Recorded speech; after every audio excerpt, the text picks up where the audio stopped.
penjelasan saya. Yang pertama adalah teknologi informasi dan komunikasi. Teknologi informasi dan komunikasi. Satu, teknologi informasi dan komunikasi pengertiannya adalah menguji pola pikir dan sikap kita saat menghadapi TIK, saat menghadapi penggunaan komputer, saat menghadapi internet, saat menghadapi yang online-online, saat menghadapi teknologi-teknologi terbaru, dan lain sebagainya. Bagaimana pola pikir kita terhadap itu? Nah, bagaimana pola pikir kita seharusnya? Nah, sebelum kita menuju ke sana, kita harus tahu dulu. Yang kedua adalah manfaat TIK.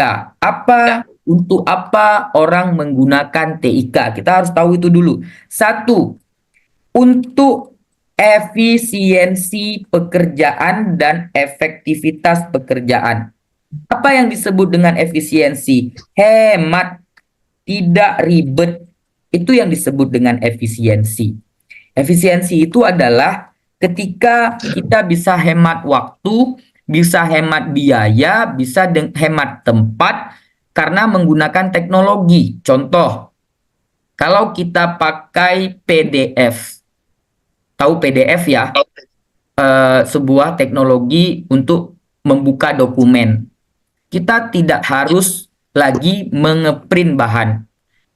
Ya, kalau kita print bahan itu kan banyak biayanya, banyak kertas yang habis. Kita cukup menggunakan PDF, lebih efisien. Kalau kita belajar Zoom, kita bisa menampung orang yang belajar lebih banyak daripada kita menggunakan ruangan yang sempit. Kita bisa belajar Zoom tanpa harus menghadiri tempat belajarnya. Kita bisa menghadiri dari jarak jauh, lebih efisien, lebih hemat, nggak ribet. Hanya butuh menyediakan paket internet saja. Itu contoh-contoh penggunaan teknologi untuk kemudahan, untuk efisiensi, untuk hemat, untuk nggak ribet. Kemudian untuk efektivitas. Efektivitas adalah dapat menyelesaikan masalah. Apa masalah yang kita hadapi? Dengan adanya teknologi, masalah itu bisa terselesaikan. Ya, masalah itu bisa terselesaikan. Misalnya, contoh,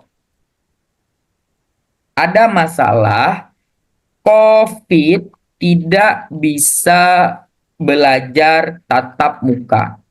Nah, ada masalah itu kan? Masalah COVID tidak bisa belajar tatap muka. Adanya Zoom bisa menyelesaikan masalah itu.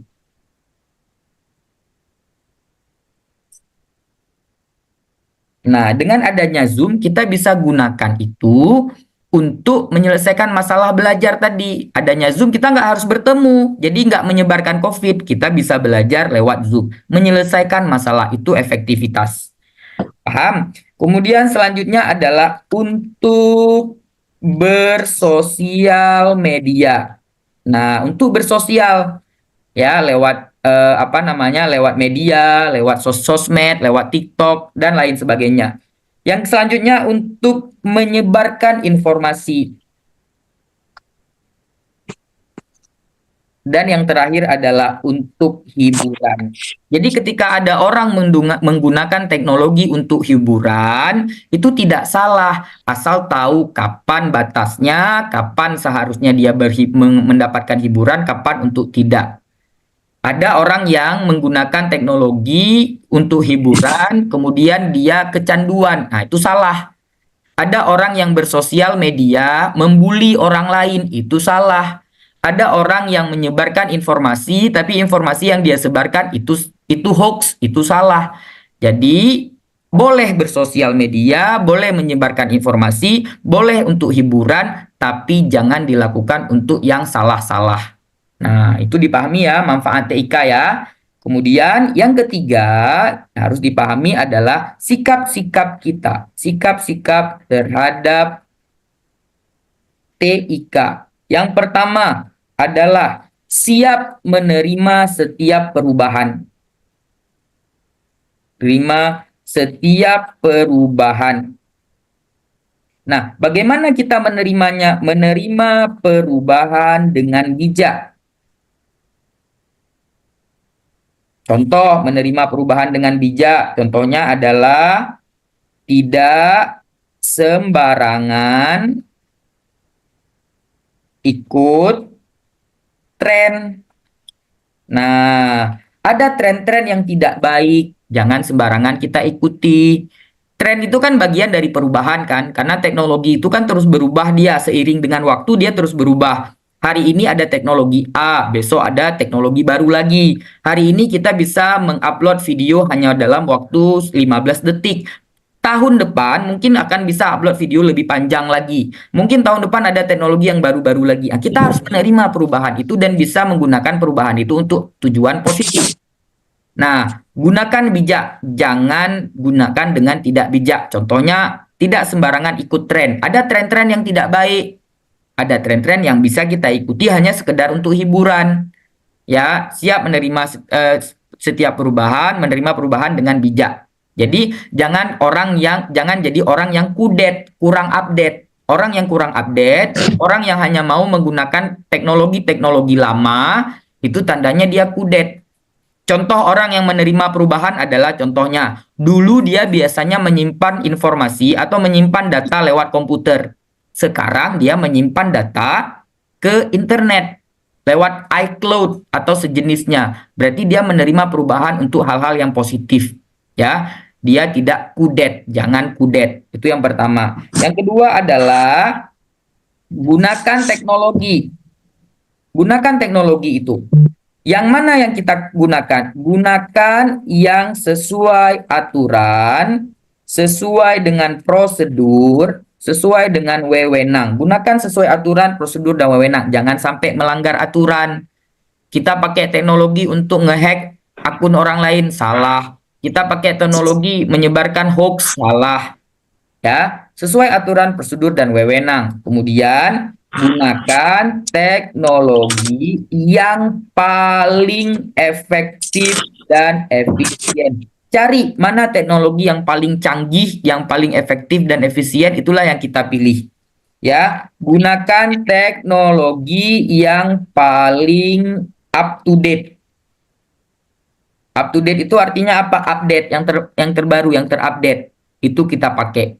Kalau tidak pandai, jika teknologi itu barang baru, teknologi itu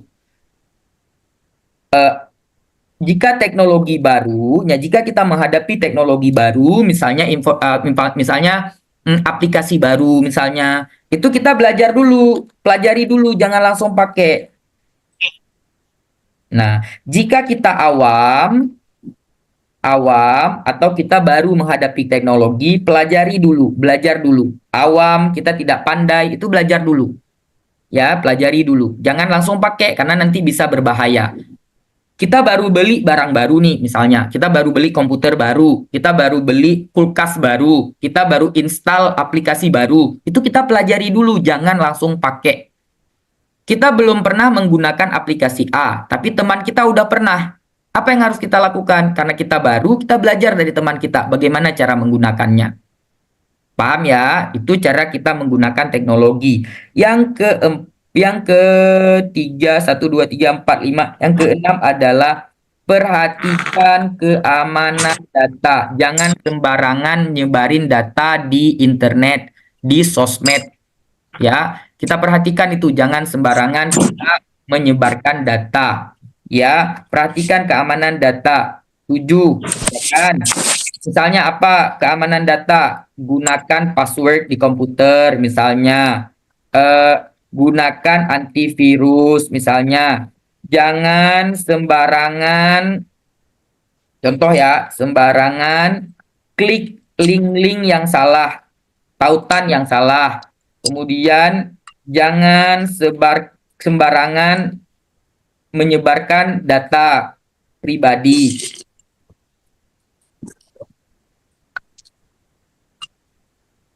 dan lain-lain.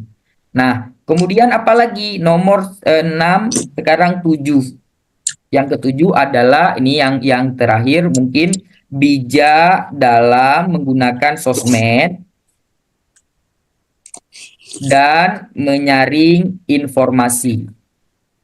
Nah, bijak dalam menggunakan sosmed dan menyaring informasi yang ada di internet. Nah, ini adalah beberapa poin penting dalam menggunakan dalam menggunakan teknologi informasi dan komunikasi.